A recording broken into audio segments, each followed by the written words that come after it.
I'd like to introduce our colleague Karen Krawzyck, who's representing the tutors today. We've got a team of tutors.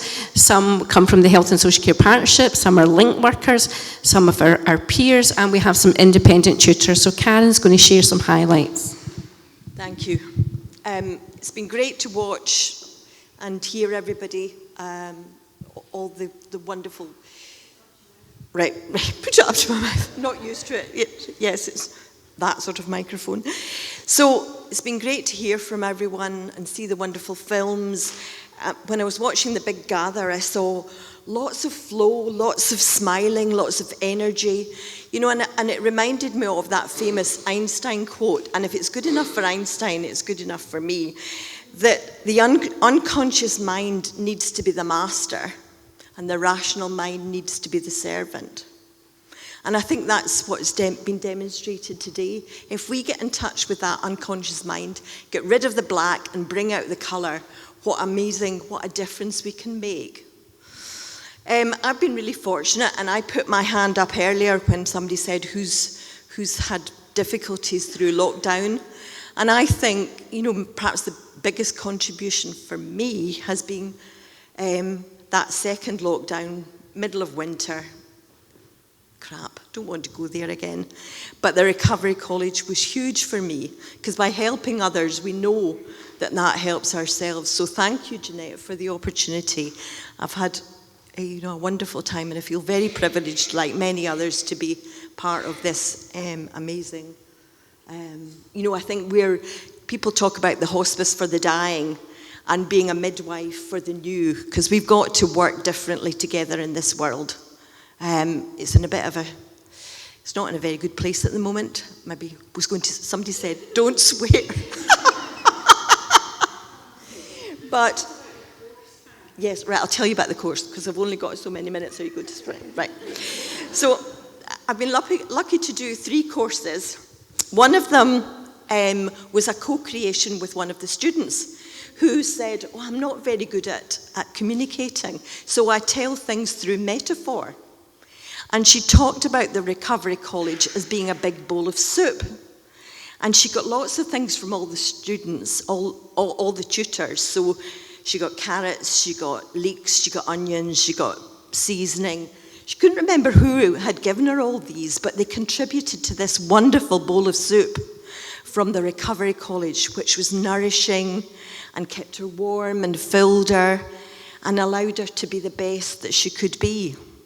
So I thought, that's a great idea, let's use that. And we developed a course about metaphor, and I asked her, so we developed a metaphor for who are you as your best self. And she was a Labrador.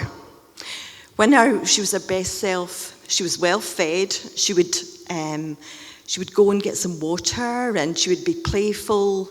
So she had this wonderful image and metaphor of who she was as her best self. She could put it up on the fridge, and a daily reminder of who she is as her best self. So we developed that. We're now doing that at the Wellbeing Cafe, which is great.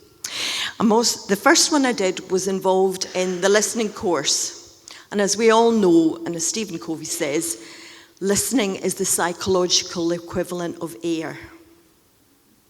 Hugely important. And active listening, we all need to be heard. And active listening can be such a big part of, it makes us feel so much better. We know what the impacts are if someone's not giving us good listening. It's hard, it's a skill, and I've had students come back a couple of times, but it's that skill, it's that continual learning. And it has had an impact on themselves and their family, where through active listening, it maybe improves behaviour and prevents that escalation into sort of crisis where things are not bad. So thank you, Laura, for giving me some useful feedback. This last iteration, the last time we've done it, again, students have just helped me improve it each time. And this last one, Jeanette kindly asked me to put on the Beyond Recovery. So what we're trying to do, close that circle for those who are finishing today with beyond recovery and close it well so that they can now move on to their next part of their journey. And by closing it well, it's acknowledging the sadness of the connection that they've all made these wonderful connections. I think Jackie sort of epitomised that today, of how everybody's so closely connected and how they appreciate and value each other. So it was looking at that. It was looking at what pride they could take on graduating today, how they could celebrate the success, what tools they are taking with all their development, all they've learned. And I got a sense of the role of Jeanette, who pushes them out of their comfort zones. And they love her, but they're thinking, oh my God, here she comes, what's she going to ask me to do now? But one of the big things, I think, what I got was, and we talked about, as I say, about the recovery and their pride in doing that, and we talked about where they might go to sort of move themselves forward. And they were keen on keeping some sense of connection, so we were thinking of using and produce some exercises from Brené Brown's Atlas of the Heart. And we've talked about the chime, about hope, optimism, connectedness, and I thought there was a wonderful quote in the Brené Brown, which I think just, for me, I want to close in. Hope is a function of struggle. We develop hope not during the easy or comfortable times, but through adversity and discomfort.